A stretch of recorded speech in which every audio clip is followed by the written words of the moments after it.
We have a few more seats in the back.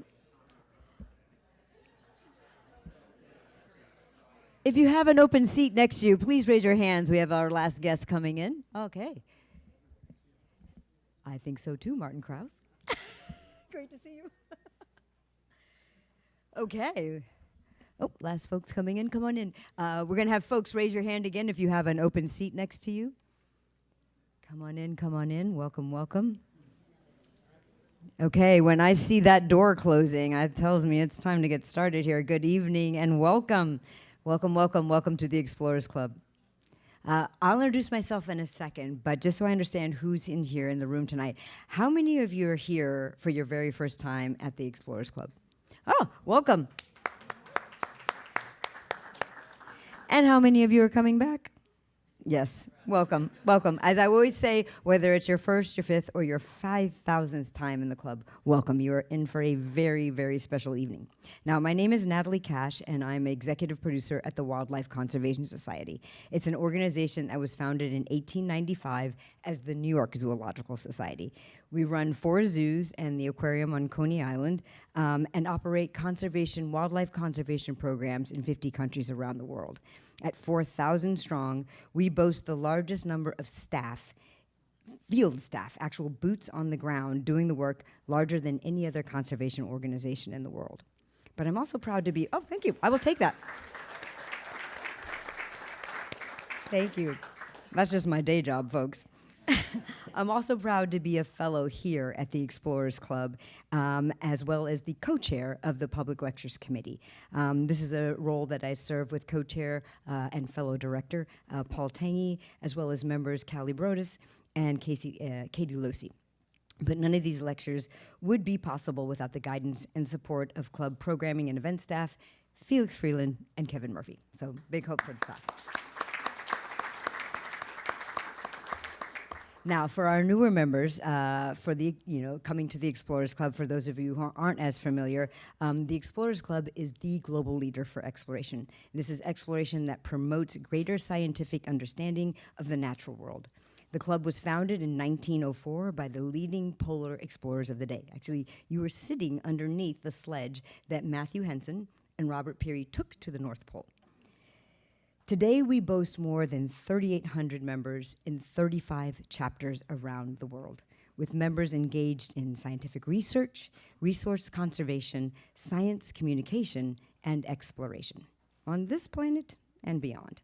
So to borrow or blatantly steal a catchphrase from one of our largest sponsors, Rolex, Explorers Club members reach for the crown and have achieved a series of famous firsts. If you went on the tour this evening, or if you kind of wandered around the club, you'll see the placard that we have downstairs. Explorers Club members were the first to the North Pole, the South Pole, the bottom of the Mariana Trench, the first to the moon, and we've left a spot on there because we know the first to Mars will be an Explorers Club member. So the Explorers Club is at the leading edge of exploration. So to promote scientific exploration, we hold these lectures here on a regular basis. Generally, they're the Monday night series. We've had to move because of some other events, so we're proud to welcome you here on a Saturday night. This goes back to the 1920s, so 100 years of public lectures disseminating scientific knowledge and what we find out. They're simulcast. Some of you are watching on Facebook, on our YouTube page, and so we welcome you. It's very accessible, very easy to find. But tonight's talk is going to take us beyond the confines of our earthly realm. Astronauts are returning with a profound shift in their understanding of the universe. Tonight's lecture examines the fascinating phenomenon at the intersection of psychology, anthropology, and spaceflight. Now, you may have heard of the overview effect. This refers to a pattern observed when ordinary ways of understanding of the universe collapse. And I misspoke there. I'm talking about the Ultraview effect, which you should have your cards from coming in this evening. And while astronauts may describe the well-known overview effect that you may be familiar with, this is when you're viewing viewing Earth from outer space, the pale blue dot that we're all familiar with. Some others come back to Earth and report a very different experience when they turn outward toward the star. So there's the overview effect that we know that astronauts experience looking into the pale blue dot, and then there's the other way. What do we feel as we look out?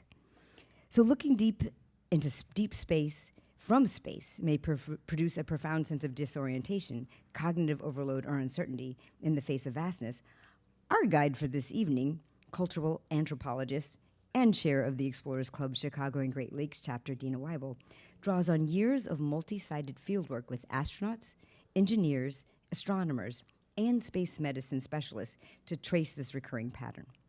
These encounters with the unknown often begin with awe and lead to sometimes uncomfortable senses of humility and ultimately reshape how explorers approach discovery itself.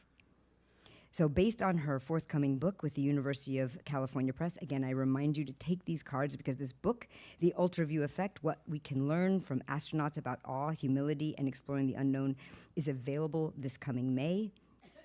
Dr. Weibel argues that humility born of awe is not a weakness, but a vital tool for responsible exploration, one that encourages cooperation, careful inquiry, and respect for environments that exceed human understanding. And I think we can all agree in today's world, this is something that we need now more than ever. So with that, it is my distinct pleasure to welcome Dr. Weibel to the Explorers Club podium.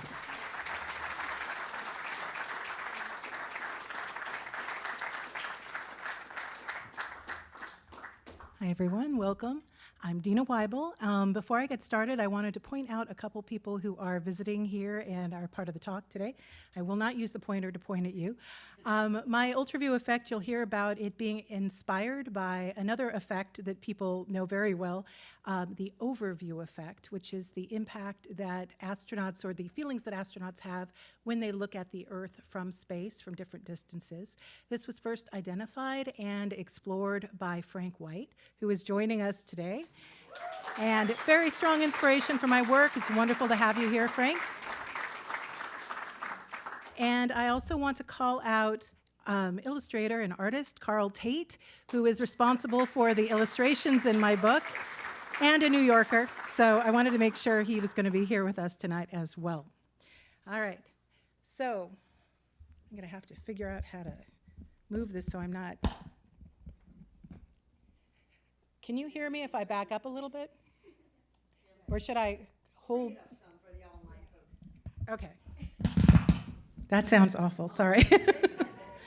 Okay, I'll do the best I can. I might end up picking this up and walking around with it. All right, so let me get started. I'm an anthropologist. Most people, when they hear I'm an anthropologist, do not have a sense that I could be somebody who studies space. Typically, who they think of is somebody like Margaret Mead, who, whoops, that's not the right button. I'm going to get this eventually. Margaret Mead is probably the most famous cultural anthropologist that has lived. She's certainly famous in the United States. And when people think of anthropology, she's the kind of person they think of. You go to a village somewhere in a distant part of the world, you learn the language, you eat the foods, you participate in religious rituals. And that's typically what an anthropologist would do during her time period, but anthropology has begun to shift and change. I will say that the basics of how to conduct anthropological research are kind of the same. So before I started studying space, I studied a French shrine town called Rocamadour. That's my very French accent. And Rocamadour is this beautiful shrine with a Black Madonna statue that has been an active pilgrimage shrine for more than 1,000 years. It's built on the side of a cliff, and I lived there. I lived with the nuns who ran a pilgrimage center there, and I got to know pilgrims, tourists, and locals for whom being in close proximity to a cliff, in Rocamadour, you don't go east and west, you go up and down, en bas, en haut. And this idea of having this different kind of physical relationship with the sacred, where the chapel is halfway up a cliff, and if you look up the cliff, you get dizzy, and if you look down the cliff, you get dizzy, led to the publication of my first book called A Sacred Vertigo, which you can kind of figure out. But I was very interested in that idea of how the body responds to strange physical sensations, strange visions. What is it like when you are in a sacred place and you feel uneasy? It makes you feel dizzy, make you feel a little nauseated. How does that work? got very interested in space and began to study that as well, using a lot of the same techniques. I do participant observation. I have accompanied test pilots in planes that, one in particular, an airplane that he built in his kitchen that had a wonderful tag on it that said it was not approved by the FAA for flight. When I demurred a little bit, he said, well, the 90-year-old Holocaust victim who flew with me last week was okay. Okay. So I went, and that was fantastic. I spent a month living at the Vatican Observatory with the Pope's astronomers and talking to them about the experiences they had studying outer space from the perspective of astronomers. But I've also studied astronauts, and unfortunately, as much as I wish there were, there's not an astronaut village where all the little astronauts live. If I could go up to the International Space Station for a few months, if you have a way of getting me to do that, I will go. But unfortunately, none of the grants that I'm aware of would be able to fund that. So I don't do the kind of work that Margaret Mead did in her research. My field is not a single place. And yes, this is a picture I took while I was riding that unapproved experimental aircraft, which was fantastic. We took off from the Mojave Air and Spaceport, and it was a really wonderful chance to get to know somebody who was doing work with a company that was making spaceships for other companies. And it was a fantastic opportunity. Because I can't go to space, I can't study space from a single location, which means that once I started doing this kind of research, instead of living in a little village like Rocamadour with nuns, I have had to bop around all over the place. So some of the places that I want to mention here, obviously, Kennedy Space Center, that's the vehicle assembly building where currently the Artemis mission is being prepared.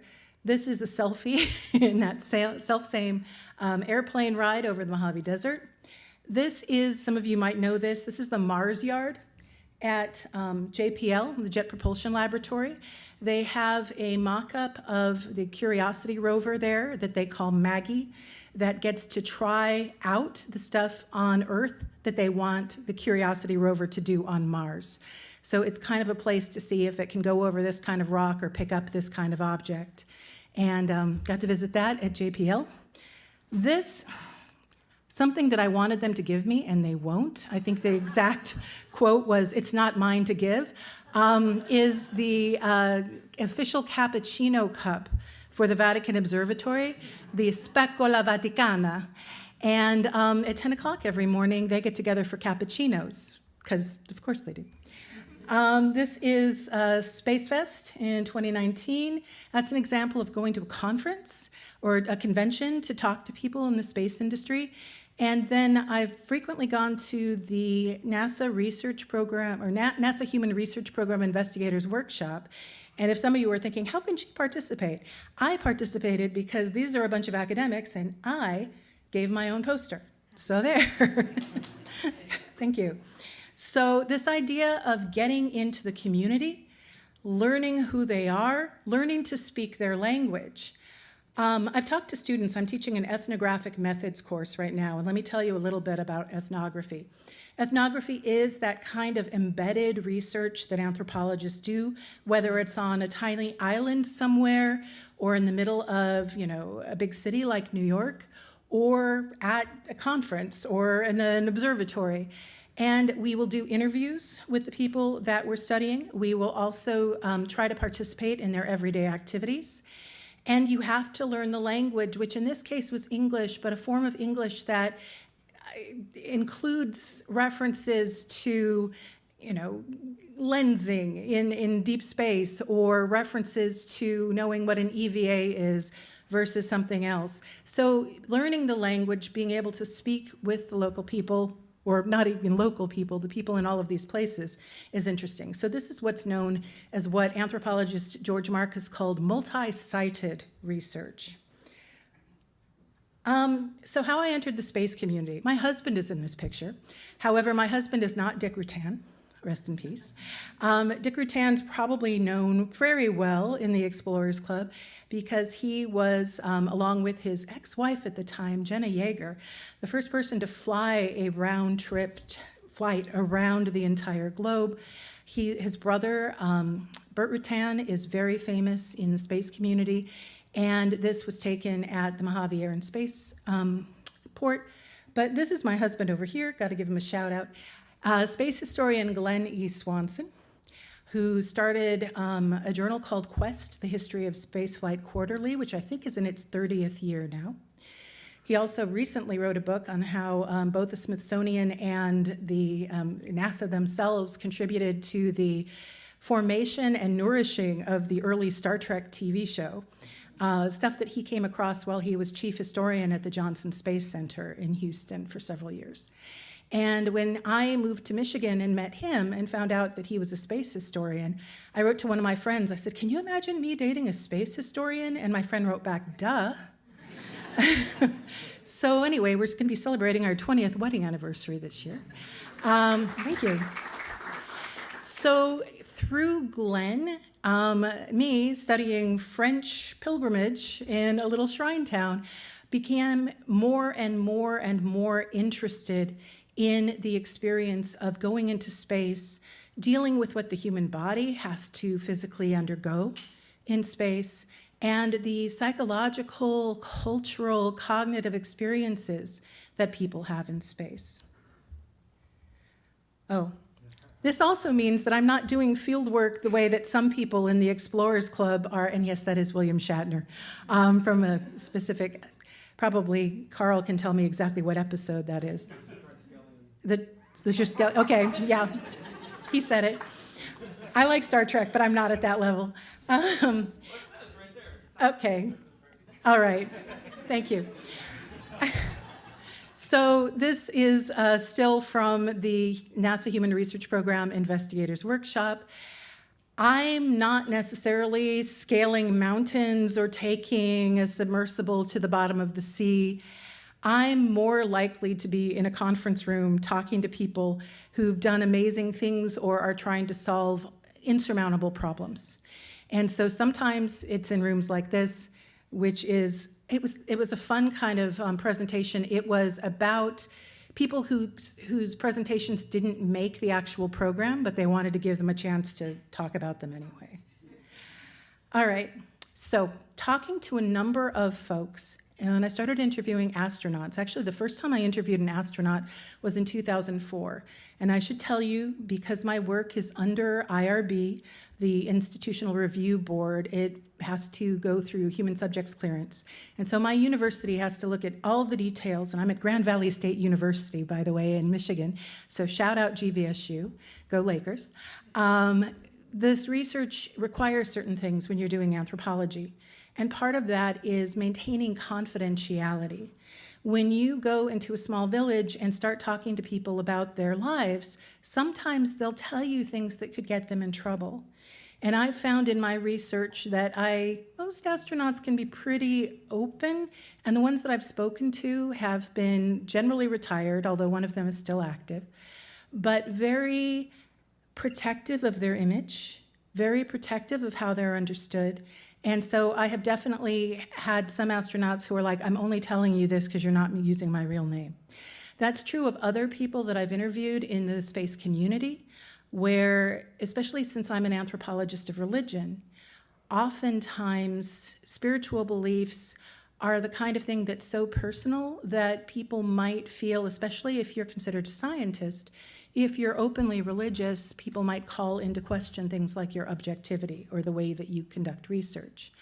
Most people I know, especially those Vatican astronomers who, publish in peer-reviewed journals and are part of amazing numbers of NASA missions, there's not necessarily a conflict between those belief systems.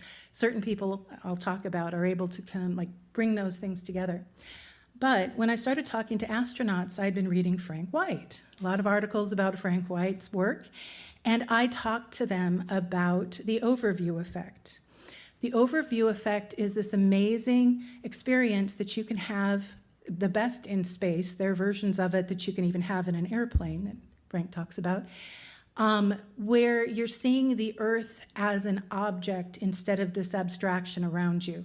If you were to go outside right now and look out around, there's nothing to tell you that you're on an orb that is spinning at a certain speed, going around a star with its own satellite. We look at the sky and we're like, yep, there's the sun. It moves across the sky. It rises in the east, sets in the west.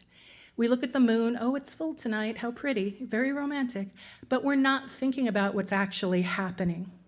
And a lot of people don't think about that. When astronauts get into space, and yes, this is for sure a shout out to Michigan. Chicago Great Lakes, woohoo, everybody's here. They look down.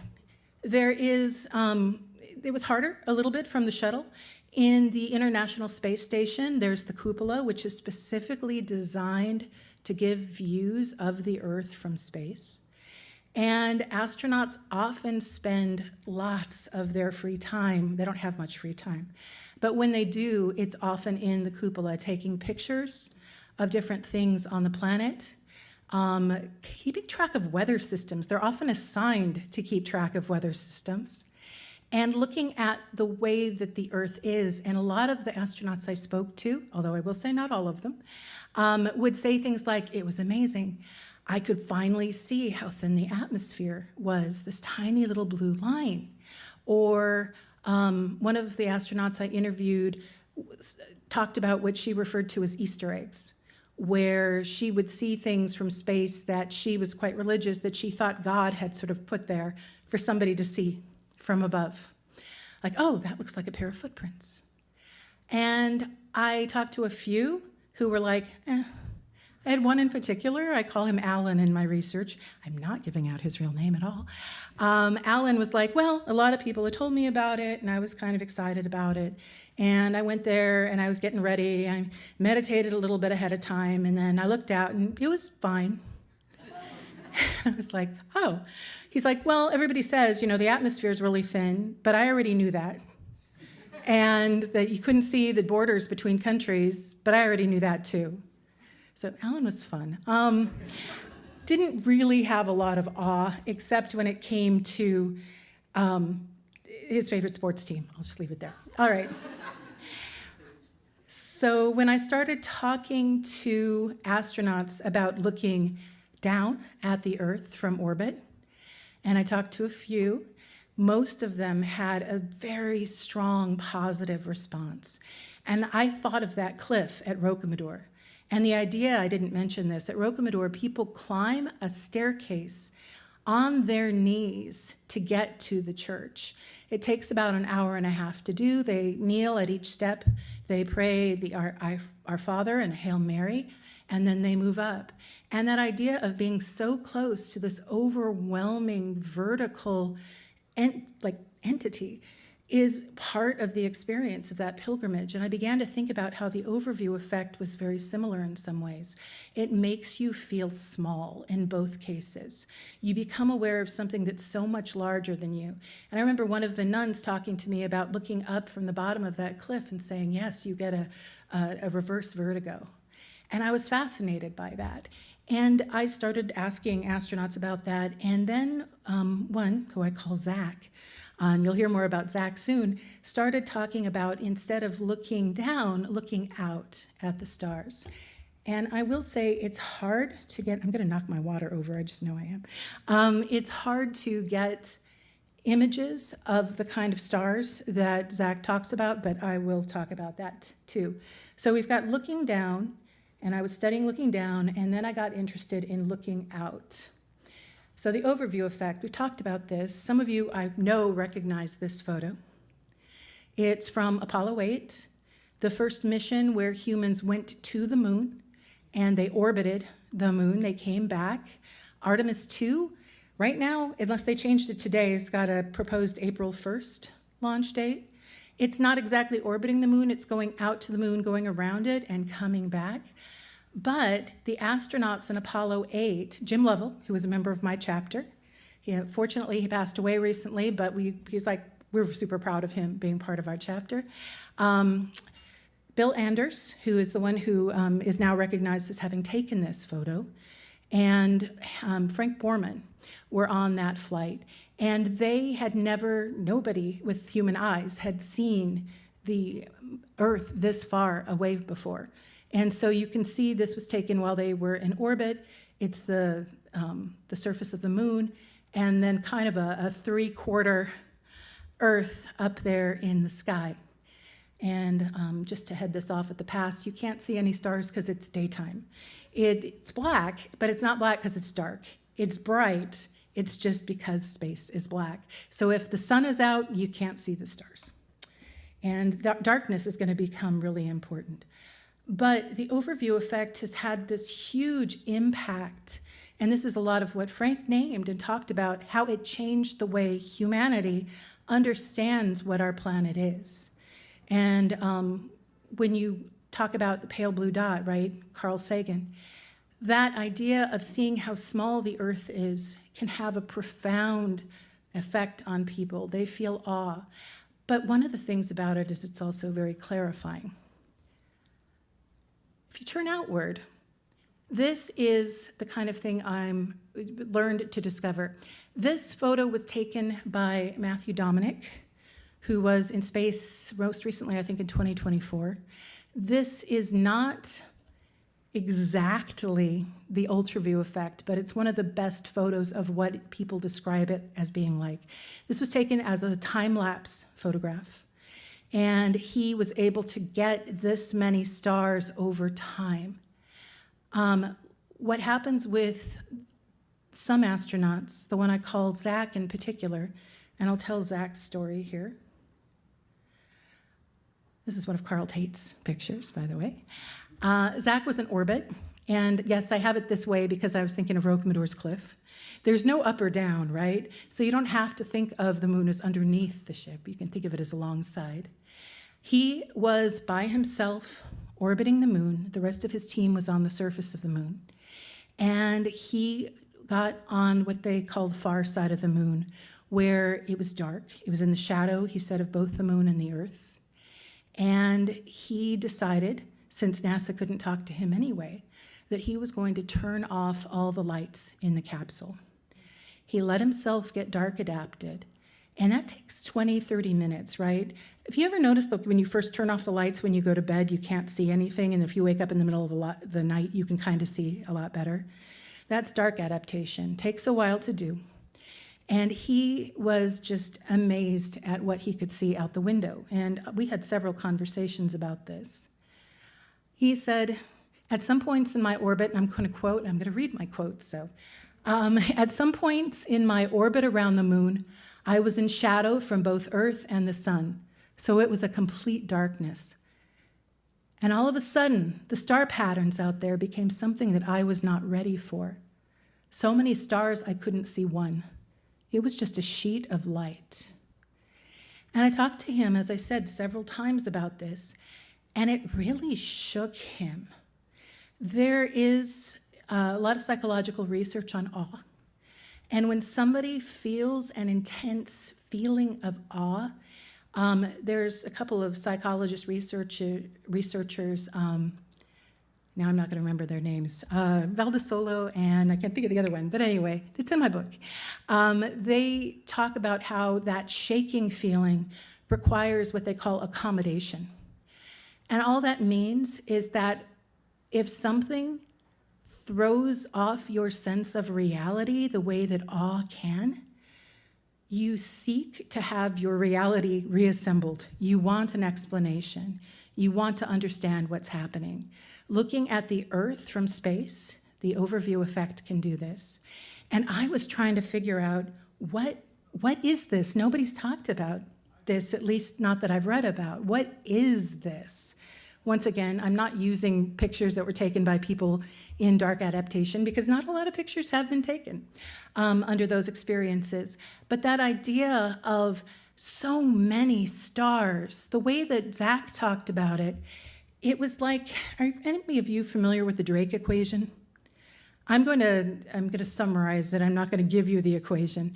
But the gist of it is there are so many billions of stars that even if a tiny, tiny, tiny fraction of those have life, that's still billions and billions. And if only the tiniest, tiniest fraction of those have intelligent life, it's still billions and billions. And the way Zach talked about this was he brought up Carl Sagan. He brought up this idea of seeing too many stars for him to be able to understand what was happening. His mind couldn't process it. And he kind of told me when he returned, there were a lot of Apollo parties. He was an Apollo, he orbited the moon. He was an Apollo astronaut. But he had this experience that he stopped going out late to the parties and began having trouble sleeping and began writing a lot of poetry. And it shook him up. And I had not heard of this before. And so I began to ask other astronauts. And a lot of them have never had this experience. A few of them have had it, however. Just as a quick overview, this is sort of an illustration by Carl Tate showing both views. If we want to talk about overview, it's an astronaut looking toward Earth.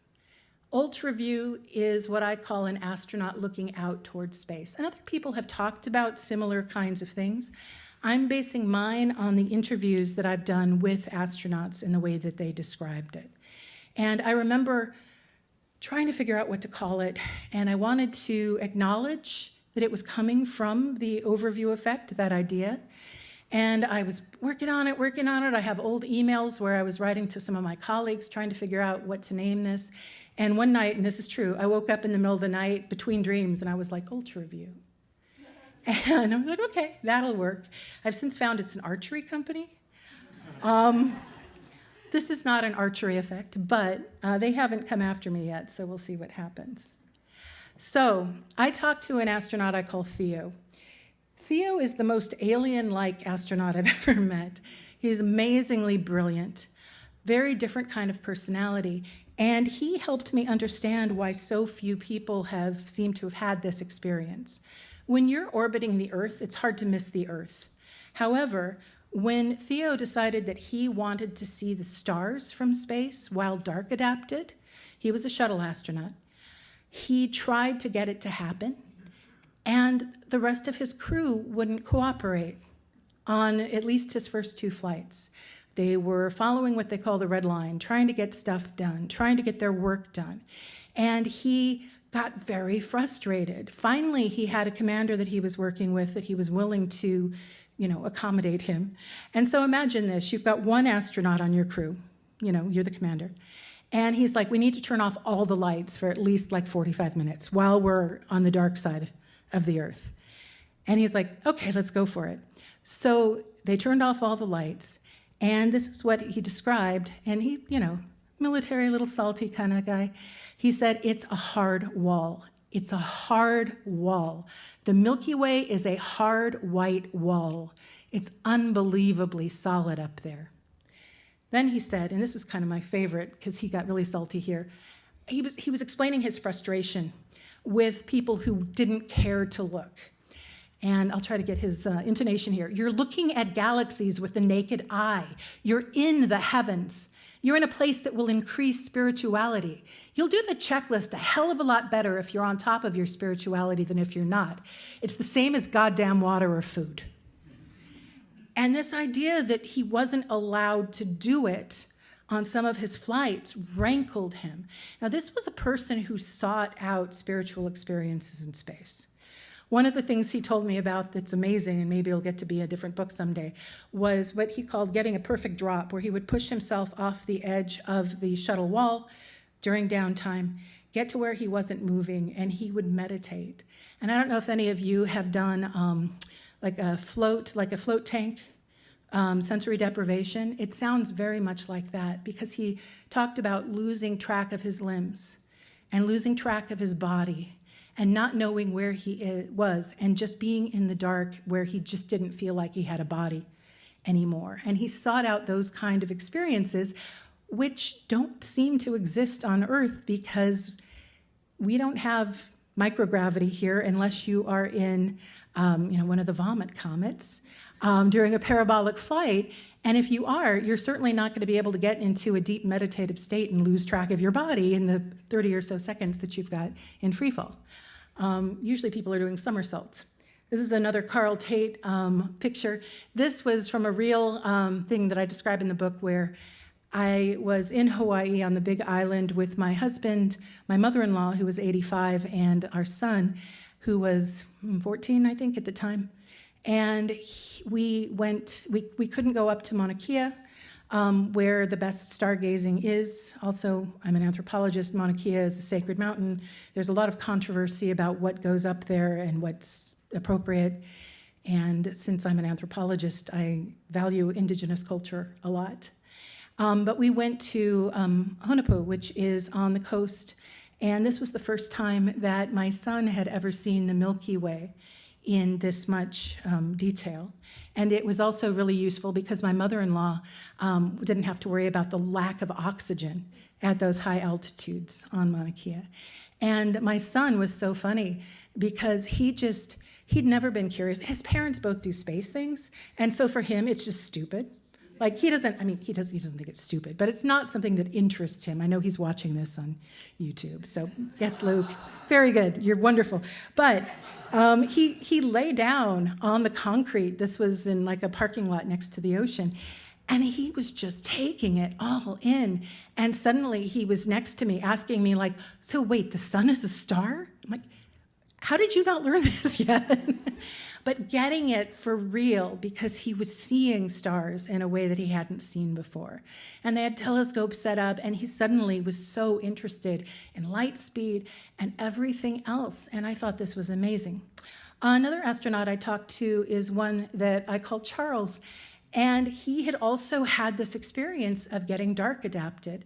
He was on a mission where they had downtime because of an incident. And he was like, first mission, very excited. And I don't know if you can see this very well, but this is a camera. And they have a camera bag that attaches to a window. And it Velcros kind of around the lens of the camera and allows the camera to be in darkness. And he removed the camera and pulled it down around himself, over his head and shoulders, and tightened it to the best of his ability, and began to look out. And he didn't have quite the awe-inspiring experience that Zach and Theo did, but he said much of it was looking at the Earth. He really liked that. But it's also looking out at the stars. You're much more aware of how many there are. It's just everywhere. It's just dense, but also colorful. And he talked about seeing planets and stars and their colors, with Mars being really red and Betelgeuse being really, really red. This is a version of the Ultraview effect, but he was able to identify individual stars, and typically one of the things astronauts have told me who've had this Ultraview effect is that you can't see enough stars to identify, like they're too many to be able to identify a constellation. It's this thickness, this density of stars.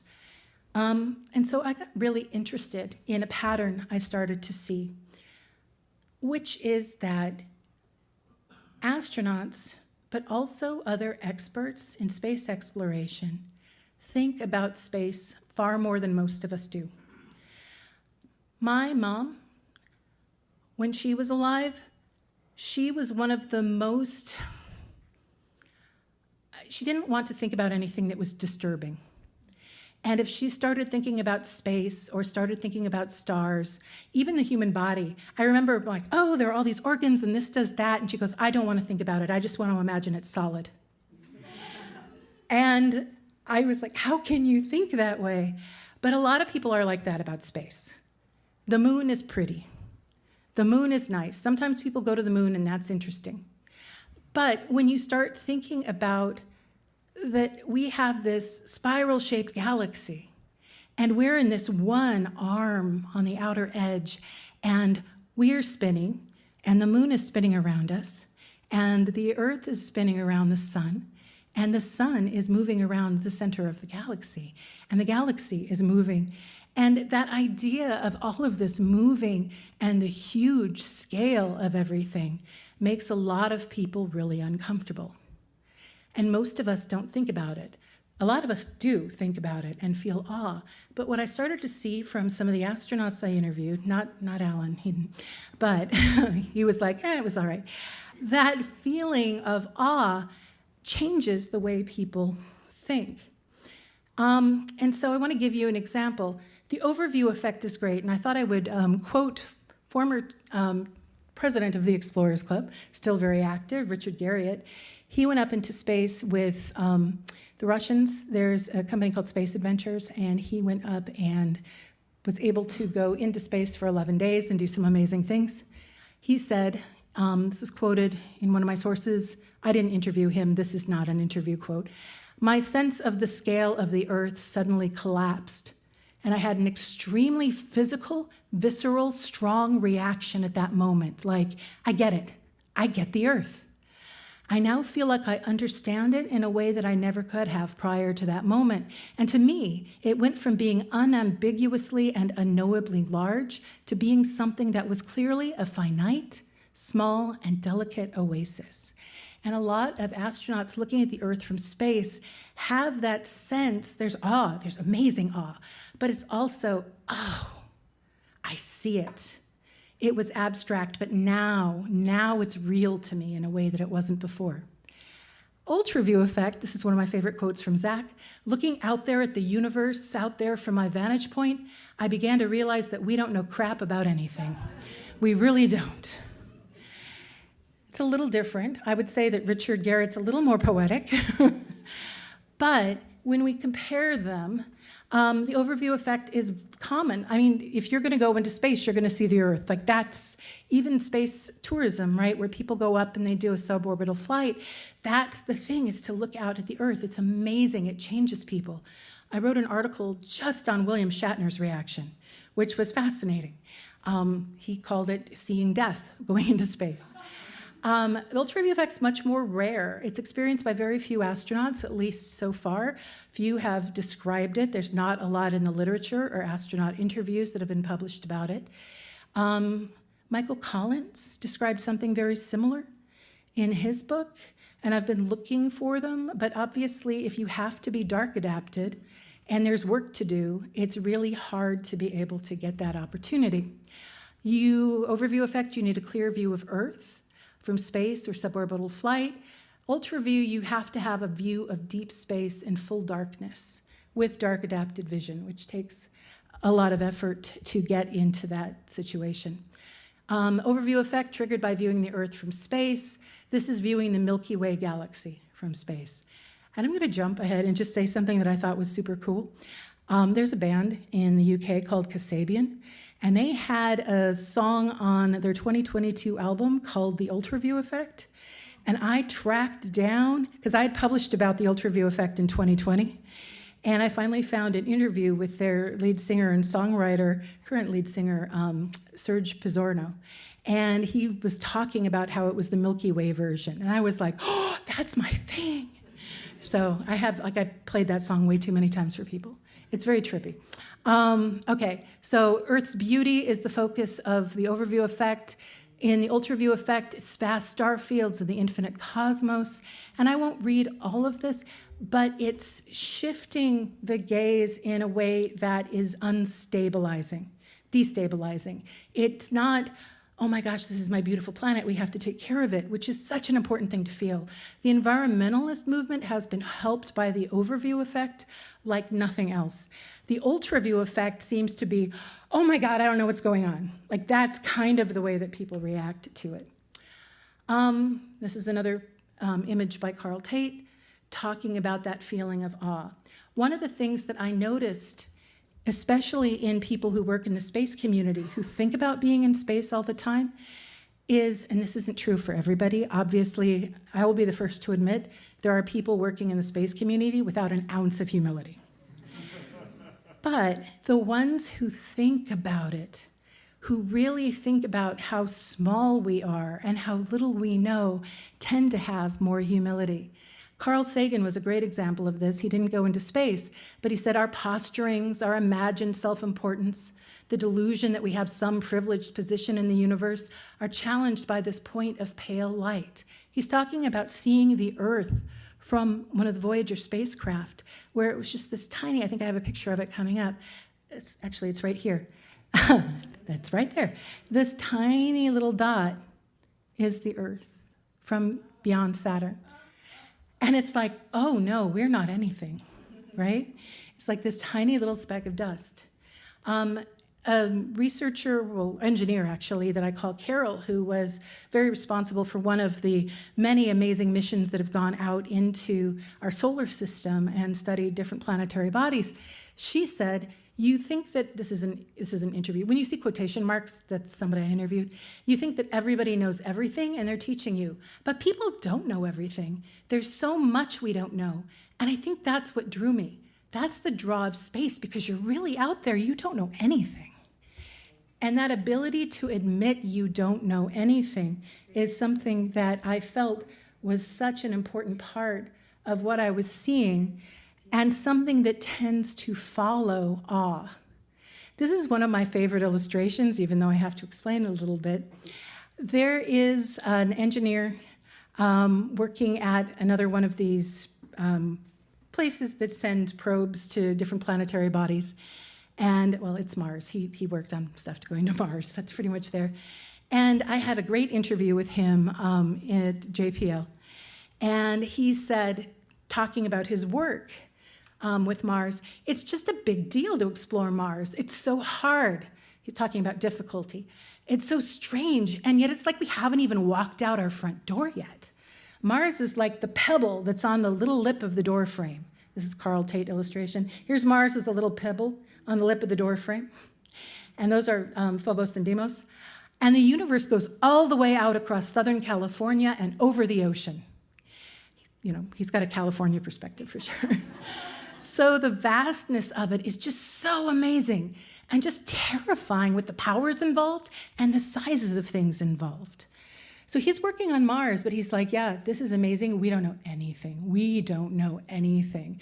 And I kept hearing people admitting that they knew nothing who loved space and loved working on space. And these tended to be the people that were not arrogant about their work. These were people who, I'm doing this amazing work because we don't know what's going on. And he said, I think it's okay not to know things. We'd been talking about his childhood, where he was raised in a conservative religious community that wanted him to sort of parrot an understanding of reality, and he refused to do that. He said, I would much rather just admit to myself that I don't know something than to try to come up with an answer or convince myself that this answer is correct. I think it's better to just not know. A lot of people don't like sitting in a space where they don't know. It makes you feel small. And it can follow from a feeling of awe that you accept that smallness, but other people don't. I'm a college professor. I have students who don't admit they don't know an answer. Instead, they write something that wasn't anything to do with the actual reading. I just was grading midterms, and I can tell you this is happening on a regular basis. There are people in our world, in our government, in business, who would rather claim to know something and look good on camera, even if they're spouting something that doesn't come from a place of knowledge, rather than admit that they don't know. And that not knowing is so important to so many people who understand space, or admit that they don't understand space, that understand it enough that they understand they don't understand it. That was too many understands. If awe encourages humility, then humility encourages thoughtful curiosity. And this is another thing I noticed with these astronomers and engineers and astronauts. If you don't know, sometimes it frustrates you so much that it creates like a vacuum. You become curious. You want that knowledge to be filled. So there's this pattern, right? Awe leads to humility. Humility leads to curiosity.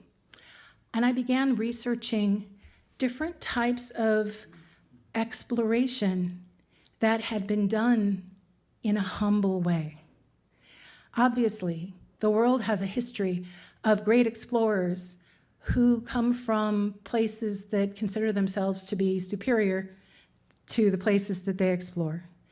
And there's often that lack of humility has led to environmental degradation and genocide and terrible, terrible problems in the world because people thought they knew more than they actually did. And one of the examples was fascinating. It has to do with the creation of a Hawaiian boat, a Polynesian boat, following the old style of building them from the days of Polynesian exploration, called the Hokulea. And this is Nainoa Thompson. He was part of a group of Hawaiian young men who were interested in the 1970s in learning how to do wayfinding in the traditional Polynesian way. And they realized there was nobody to teach them because of the history of colonization, the different European and then American governments who had come into Hawaii and taken away people who would have had knowledge by kind of changing the way that everything worked there. But in Melanesia, there was an expert on a tiny island that had never been colonized and had never been a site of nuclear testing that still had a continued history to the days of wayfinding. It was Melanesian, it wasn't Polynesian. But this gentleman, Mau Pialu, he knew how to do this wayfinding. And so Nainoa Thompson reached out to him, and he was willing to share information from one island chain about how to use the stars, but also the currents, but also different things that you would see floating in the ocean, from bird feathers to plants to the patterns of the movement of the ocean itself, to be able to chart a distance to get from Hawaii to Tahiti without using any instruments. And he took this group out on that trip, and they made it. Unfortunately, they decided to do it without him the next time. A little bit of lack of humility there. And are any of you familiar with Eddie Aikau? Some of you? He died as a result of that sort of failed mission. The Hokulea tipped over, and he took his surfboard and was going to try to find help and never came back. And they were eventually rescued by the Coast Guard, but there's this big wave contest in Hawaii on the years where the waves are big enough, called the Eddie Invitational. And it's fantastic. If you want to feel awe, look at some of those giant waves. But this was an example of work that was done with the recognition that I don't know something, and I'm willing to admit that, and I'm willing to listen. This is Indu Umaru Ibrahim. She is one of my favorite people that I came across. She lives in Chad, and she is very interested in the way that climate change is impacting the people who live in traditional settlements in Chad. So water being less available, plants that they rely on, animals that they rely on being less available. And she began to collect information from these community members about what they understood, where and when. She talks about this, how she talked to the men first, because you have to talk to the men first in this culture.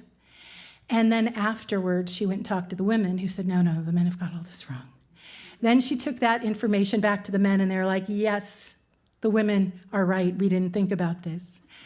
But the way that she took this beyond the traditional wisdom is she began working with satellite maps produced by satellites. And she would put out a satellite map, blow it up, and put it up on the ground, and then have the entire village come and start marking where the watering hole was, and where there used to be water and there isn't anymore, and where this kind of plant used to grow and isn't anymore. And they're able to predict weather in certain ways by the way insects move, and like when the ants start to take their eggs and roll them out of the way so they won't get flooded. And combining that with satellite imagery, being open to new ways of doing things, she is helping her community prepare for climate change and reducing the devastating effects it's likely to have. I also wanted to point out the Trieste, another Explorers Club thing. This was Jacques Piccard and, why am I forgetting? John Welsh? What is his first name? You guys should know. Anyway, he passed away recently. I'll just say Welsh and Piccard. Okay, thank you. And they were able to take the Trieste down, which was this amazing act of bravery. They were in the Mariana Trench. They went down to the Challenger Deep. And they saw things that had never been seen before, creatures at the deepest, deepest depths, in places where scientists didn't think anything was alive. But they had worked together with an entire team. And that's one of the things, humility, intellectual humility, allows you to open yourself to other experiences and other minds who might know more than you do about things. And intellectual humility is required for the amazing kind of teamwork that we see in all kinds of successful exploration. So this is the International Space Station. And astronaut I refer to as Beverly, really was one of my best examples of an astronaut who felt very strongly that responsible, thoughtful exploration required teamwork and admitting that you don't know certain things and that other people might be able to help you. And she said, how do we use this model of what we've done in space? We've built the most complex thing we've ever done in space. It's not like we did it in our garage, it's in space. And for the last 20 years, this was a little while ago, 15 countries have peacefully, successfully, quietly done this together. And her argument has been that if we can build the International Space Station and we can work peacefully with humility and awe with other countries in space, what is preventing us from doing that on Earth? We have a model. It can be done. And we tend to despair. But this kind of openness and willingness to learn from others, even in this one little microcosm of our world, that is something that should inspire us to try to do this on a larger scale. So, from awe to humility to exploration. And that's the pattern that I trace in my book. Here's my plug. So the Ultraview Effect, What We Can Learn from Astronauts About Awe, Humility, and Exploring the Unknown, University of California Press, May. Those postcards have a discount code if you want to pre-order from the University of California Press. And just for fun, I put this up here. Is anybody familiar with that? Yeah. It's the record that was sent. Right, the Voyager Golden Record. Voyagers 2 and 1, because 2 went up first and 1 went up second, carried this record, each one of them, an actual phonograph record, where both sound was imprinted on it, different songs. You had this team of about 6 people, 6 major players working on putting this together for about 6 weeks in 1977. And then pictures were encoded through sound. If you've ever seen like a dot matrix printer, where it's dark and light and you're creating images that way, or ASCII art, it's similar to that, where there are so many pictures put together. And I just threw this up here because this is my next book, Voyager's Golden Record and Enduring Reflection, which I'm writing with my husband, but also John Lomberg, who was the design director for the original Voyager Golden Record almost 50 years ago. So we're working on that for an August 2027 release to mark the 50th anniversary of that golden record. So this is a quote that I love because even though Ben, quote unquote Ben, is describing something that's not a field of stars, he's describing something that creates the same pattern that I've described. So I'm just gonna read this. Whoops, no, that's not what I meant to do at all. Okay. I'm 220 miles above the Earth, nothing below me except the Earth. And I'm hanging on by a thumb and a forefinger and looking over my shoulder, thinking, looking across, not at the Earth, but past the Earth, looking over the limb of the Earth out there in the vastest universe and thinking, geez, there's nothing between me and something out there, I call it a goosebump moment. It was a really goosebump moment that I'm in this very, very unique position where there's nothing.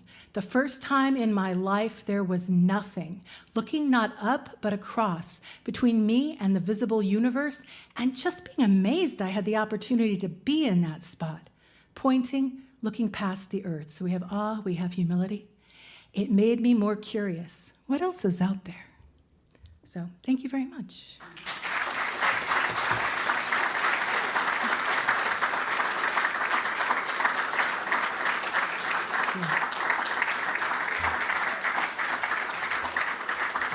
And I think, I think I can take some questions. So Luis is here. Yes, and please wait for the microphone. Thank you so much. That was really interesting, and I've already pre-ordered your book. I'm very excited about it. But I wanted to ask, one of the people that you had interviewed had, I think it was a woman, had talked about how she was telling her children about the overview effect, and was saying that it was really incredible, but you don't necessarily have to go to space to have that feeling. I wanted to ask for the Ultraview effect. Has anyone ever said that there could be a similar experience on Earth? I think so, but I think it's a more conceptual one than a visual one. And I think that's what I found talking to Vatican astronomers, for instance, who are so focused on the universe from their own religious perspective, being God's creation, and having this idea that this is overwhelming and is something that's so incredibly hard to comprehend. And I think that's kind of what I was getting at with some of the examples, was that it helps. It's like almost jump-starting it, to see it with your own eyes in space. But what I was seeing was very similar for people who really think about space and let themselves think about that. And we really don't. The only place I've ever been where it's really driven home all the time that we're in space is visiting the Kennedy Space Center, where you spend the day there and you will not forget we're in space, right? Everything is about that. But most of the time we don't have that experience unless you work in the space community. Yes? Yeah, I just want to push a little further on that point. I think several times during this you commented about how it's extremely rare, but then other times you commented about engineers who shared this feeling. Right. And I think the power of the human mind is our imagination. I'm thinking about the scientists and engineers who are using the Webb and Hubble space telescopes and see well beyond what you can see. Yeah. And you know, there's a risk in thinking that you have to have this extraordinary experience in order to feel this almost religious transformation. And I'm just wondering about pushing a little further on that point. Yeah, no, definitely, and that's an excellent point. And in the book, I do talk about that, how there is, and I described it a little bit more as like a shortcut, where you see something literally, and it's like you get it in a way that you didn't understand before. That's what astronauts can experience if they are in these particular circumstances. But I absolutely argue in the book that people on Earth can have that feeling too. It's just a matter of opening yourself to really thinking about it and having the knowledge of what the reality of space actually is. There are ways of understanding the universe that are very limited. I won't go into too much detail, but I wrote an article about this. I was encouraged by one of the astronauts I know to attend an event at the Ark Encounter in Kentucky, and it was called the Astronaut Encounter. And the astronauts who were there were young Earth creationists who believe the Earth is part of the universe no older than 6,000 years. And Ken Ham is there. He famously debated Bill Nye, and they did this whole day of discussion. And one of the things that Ken Ham argued was that the entire universe, every beautiful galaxy we can see in the Webb Deep Field or the Hubble Deep Field photos, or other kinds of nebula and black holes, it's all there to impress humans. That was the sole reason for existing, was to let humans know just how powerful God was, and that there was no other reason for it. And that was so much the opposite of what I'm describing in the book. But I absolutely agree with you. People do have that feeling even if they don't go into space, if you think about it and let yourself think that way. Hi. Hi. I just want to ask you about the last photograph. Was that the guy walking outside doing a spacewalk? Yes, it was not the person though that I wouldn't do that. I'm like, and if you look carefully, this is the person. So I made sure it was somebody else, but yeah. It was somebody in a spacewalk, and I was looking for something that was where he was kind of turned away. But yeah, good catch on that. I've often wondered how astronauts can view the Earth from above and see what an incredible creation it is and how minute we are and come back to living a normal life. I don't know how they can psychologically deal with that. There's a variety of ways that people respond. And Frank could tell you a lot of them become very, very much involved in environmental projects. Yeah, very much. That's not an uncommon kind of thing. It's more rare for somebody to come back unmoved, I believe. Yeah, I know.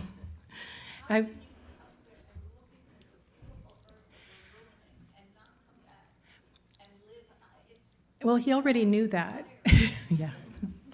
No, I understand.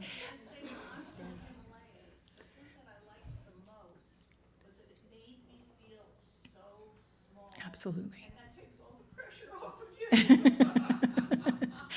You're less than above. Exactly. It's like, what does it matter anyway? And that can relax you for sure. No, that's a great point. There are other questions. Yes. I have a question about your role as a professor and mentioning, grading your students. As a result of all of this, how has it impacted your ability to teach and kind of lean into this principle? I think I do try to stay really open. And I think that's the main thing, is being open-minded and thinking you don't know all the answers. So I will say, if I get an answer that seems really off to me, I'll usually read it several times, trying to see it from the student's perspective. Is there something that I didn't get before? Sometimes, though, there's a certain style of writing that is the kind of thing where you get a politician suddenly describing something they don't understand, and they're saying things that they think sound good. That tone shows up in a lot of some students' work. But sometimes I read something and I don't get what they're talking about, and I read it a couple more times and I go, oh, that's the reading they're talking about. And so I think that being willing to take a look, that's part of that intellectual humility.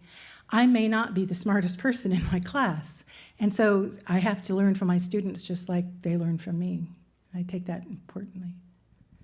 I have a question if there's have been any data on more objective findings of when these astronauts either have the ultraview or overview effect and they come back, how do they change their lives, if at all? Do they change careers, change geographies, change anything, or even markers done, whether it's fMRIs or heart rate or anything like that, to actually show this change more than what they're feeling, which seems very profound, but can we somehow measure something more objective? And obviously it's very limited. Right. I think with the overview effect, there's more and more research being done on the impact of that. There's, I know that there are academic papers that are done based on sort of what astronauts have experienced there. There's actually a great series on YouTube called Down to Earth that is about experiencing the overview effect, and it's short interviews with a number of different astronauts. And so that's a really great collection of data where you get to see things in people's own words. So it's NASA Down to Earth. Is there another way they can look for it? I know you know. No, that's the best. Okay. That to me is the one that's like one of the best ones for just sitting there and kind of taking it in. The NASA Human Research Program is interested in a lot of things, but a lot of the stuff they're interested in is survival related. So the funding is going to come from, somebody gets a blood clot while they're in space, or somebody needs to return to Earth because they have some medical condition that needs immediate care. Or you have to figure out what happens when you have a condition called SANS, where fluid can build up in the brain and put pressure on the brain. And it sounds like that in your head. But that idea of these physical things that can kill people or harm them or cause permanent damage. The twins study with Mark and Scott Kelly was fantastic because Mark was on Earth, Scott was in space for more than a year, and they're identical twins. So they were able to compare and contrast their bodies. That kind of survival stuff tends to be what's focused on more. There was a space station that was under consideration for a while that was going to be the U.S. working with the European Space Agency, and it was going to be called Gateway, and it was going to orbit the moon. And I was super excited about that because the European module had 3 windows. One was to look at the moon, because you'd be orbiting the moon, and that's a kind of overview effect I want to know more about. Zach talked to me about looking at the moon from space and how weird that was, like close up. But also they had one for looking at the Earth and one for looking at deep space. And I got super excited that they had one looking for deep space. And I was like, yes, we're going to do the research. And then they canceled it. So it's tricky because like anything else, if it's going to save your life, they're going to fund it. But if it's going to improve your life or complicate your life, maybe, maybe not. Hi. Where are you? Oh, there you are. Okay. So I was wondering what the example that you had, or the quote that you had from that astronaut who had to kind of advocate for himself to experience that ultraview effect. Yeah. With that experience, do you think that he had so much pushback on their ability to do it, like asking so many times and being turned down for the ability to black everything out? Do you think that was because of a lack of spirituality from the other astronauts, or... Oh, sorry, go ahead. No, I mean, it's a good question, and that was me thinking. It's kind of a yes or no. I would say that he was more of an unorthodox kind of thinker. There are a lot of people who go into space who come from a very traditional military background where there are churches on, military academies and things like that, where they learn to kind of see the world in a particular way. I've got to move more toward the center of the box I'm standing on here, sorry. And so many of them have kind of more mainline beliefs. He was not mainline. He was kind of doing his own thing. And I think the pushback would not be something that would bother him, but I will say I had several other astronauts tell me I should interview him by name, like, oh no, you need to talk to this guy. So he definitely had a reputation, I would say, in the community. Hi, thanks. Really interesting talk. Thank you. Been aware of the overview effect, and really interesting to learn about the ultraview effect and back the other way. Just a simple comment. I've been driving my friends crazy for years saying, I wish there was an act of Congress that would mandate that only astronauts can run for higher office. Oh, wow. That have experienced the overview effect. And it's like, you really want to rule the world? Right. Go up there and, look at it first. Yeah, no, that's a great thought. There aren't that many to go around probably at this point, although several are considering runs for office or in office now. But it was Ed Mitchell who made that argument that he saw the Earth. He had quite an interesting spiritual experience where he just felt like he was one with everything, and went on to form the Institute of Noetic Sciences. But he was the one who said, you need to take a politician up, grab him by the scruff of the neck, and say, look at that, you bastards, right? And that idea, I think, I wouldn't oppose it. I think the cost of it is pretty high. But I think part of us, people who study this, I think we're interested in allowing people to have that experience in a way that doesn't require them to go into space. And some interesting stuff is happening with like virtual reality, where there are simulations of things. There's also been some amazing 3D VR footage taken on the International Space Station by a company called Felix and Paul. And that stuff is fantastic if you ever get a chance to look at that. Hi. Hi. I guess first, I just want to say thank you. Your work and the talk is just amazing. Thank you. A question I had kind of requires a clarifying question, so I just understand the concept. When you're talking about the ultraview effect, there's a sense of overwhelm, and it seems like there's more than that. Like I get overwhelmed just thinking about like the archive of Netflix, right? Like, that's fair. I could watch Netflix till I die, and I'll never. There's more in there than I could consume, but it seems like it's that overwhelm opens up something. And can you just speak to? Is it possibilities that didn't exist before? Is there something that's actually pointed to as to what's opening up? I would say that a lot of it has to do with the sense that your concept of reality is inadequate. I mean, I watch a lot of Netflix too, and even if I consider their archive, I'm not like, oh, my view of reality has shifted. I mean, it's good, but it's not, quite there. But I think since we're talking about like literally the fabric of the universe, being able to see it or conceptualize it in a way that forces you to reach that awe, where accommodation is required, that I mentioned earlier in the talk. Like, I don't understand what's going on anymore. That feeling, I think, is what we see in more like cosmic forms of awe, which can come. I mean, the thought of seeing it through your eyes, like, right, a politician being taken and shown the Earth from space, look at it. That's the shortcut. It's a lot harder to see it from just an intellectual place. It's not impossible. But being able to literally see billions of stars, it's a very strange scenario. I was kind of sad I didn't have a chance to use, I recently talked to an astronaut who had taken some video while dark adapted on the Japanese module. And I wasn't able to get permission to use that video yet, not for this talk anyway. But it was amazing. And my husband, who I will say has been an Ultraview skeptic, and there are people out there, I've been told, oh, no. You can't see stars like that. That doesn't make any sense. And I was like, well, I'm an anthropologist. I've had people tell me the Virgin Mary was like with them during their divorce proceedings. Like, I'm not going to question somebody's subjective experience. But then when we were watching this video, my husband next to me goes, oh, that's what you're talking about. And I was like, yes. So that one Matthew Dominic photo, which is not what I'm talking about, although, let me get to that. Oh, Luis is running back because he cut off my access here. Whoops, we'll get there in a second. It'll be a good backdrop. That's my favorite one I've seen so far.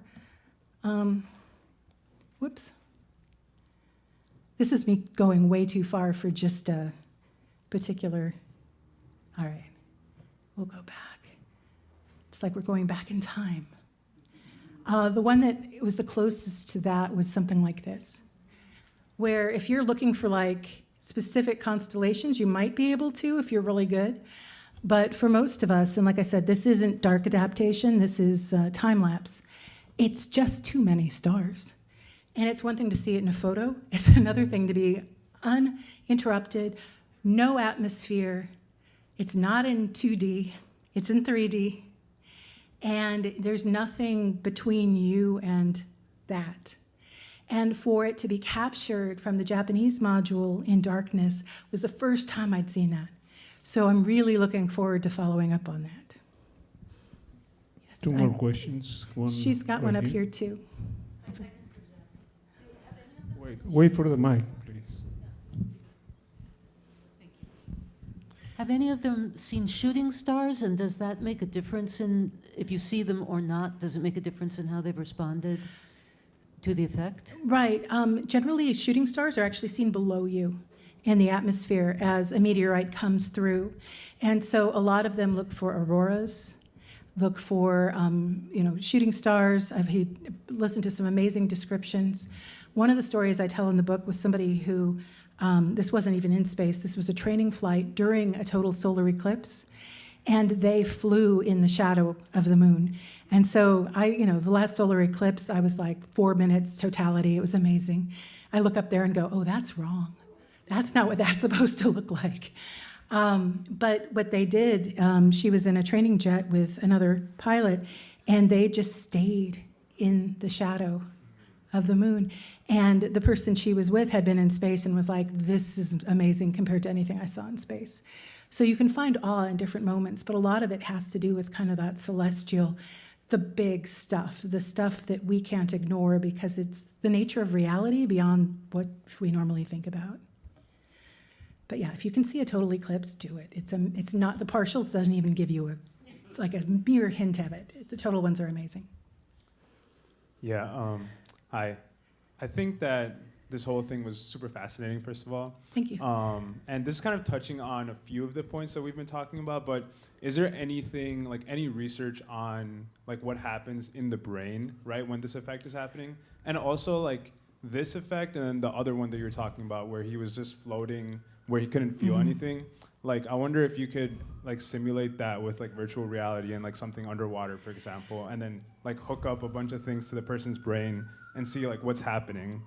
I would love to do that. Some of what you're describing there, I'm like, yes, let's get some funding. Let's get the right people. We'll do the research. But yeah, I think part of it is once we become more habituated to space, it's an interesting question. We'd be able to study that stuff more, but then also it might not be quite as amazing to us. If anybody's seen The Expanse, right? There's this like normalization that happens in that series. And we don't know yet exactly what's going to happen. People still experience awe on Earth, right? A volcano erupts and you're there. I mean, the Big Island right now, Kilauea has been going crazy. There are things that are bigger than us that just knock our socks off. Being able to study that experience, and there is, I cannot think of her name right now. I'm connected to her on LinkedIn. You can send me a note, I'll try to find her. But she studies awe during eclipses, speaking of eclipses. And she's done some research where they've done like monitoring what happens in people's brains during that. But for the life of me, I can't draw her name to mind. Last question. I wanted to add on about an interesting experience I've had lately. Working with astronauts, I manage an archive of photographs taken by astronauts, and how difficult it is to intellectualize and verbalize the experience.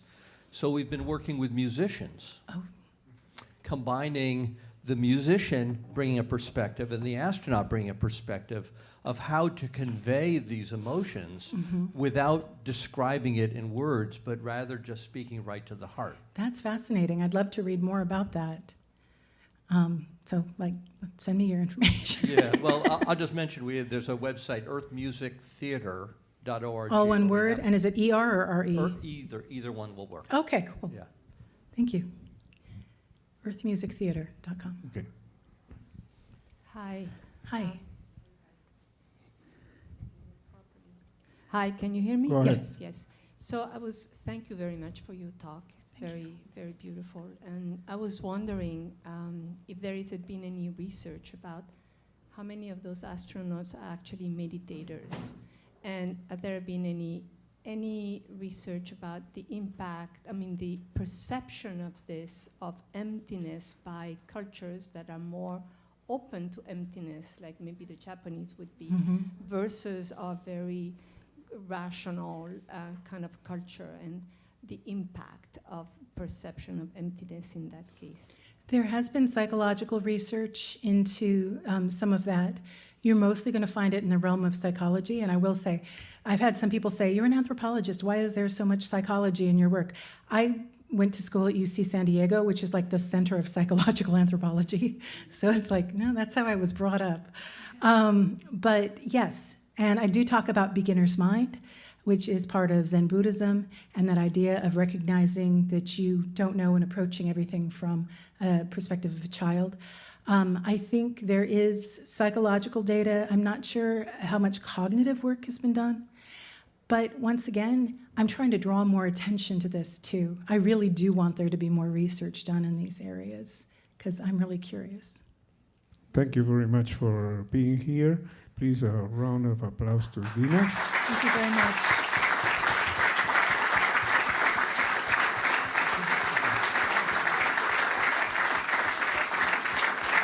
I appreciate you being here. Thanks. Thank you.